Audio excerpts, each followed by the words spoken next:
اور جب ابراہیم نے دعا کی کہ اے پروردگار اس جگہ کو امن کا شہر بنا اور اس کے رہنے والوں میں سے جو اللہ پر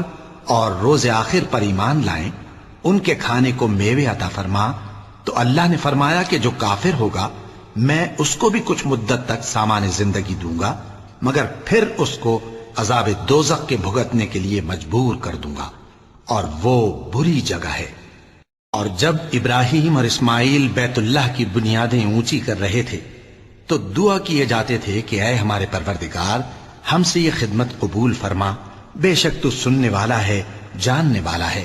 اے پروردگار ہم کو اپنا فرما بردار بنائے رکھیو، اور ہماری اولاد میں سے بھی ایک گروہ کو اپنا حکم بردار بنائیو، اور پروردگار ہمیں ہمارے طریق عبادت بتا اور ہمارے حال پر رحم کے ساتھ توجہ فرما، بے شک تو ہی توجہ فرمانے والا ہے، مہربان ہے۔ اے پروردگار ان لوگوں میں انہی میں سے ایک پیغمبر مبعوث کیجو جو ان کو تیری آیتیں پڑھ پڑھ کر سنایا کرے اور کتاب اور دانائی سکھایا کرے اور ان کے دلوں کو پاک صاف کیا کرے، بے شک تو غالب ہے، صاحب حکمت ہے۔ اور ابراہیم کے دین سے کون روگردانی کر سکتا ہے بجز اس کے جو نہایت نادان ہو،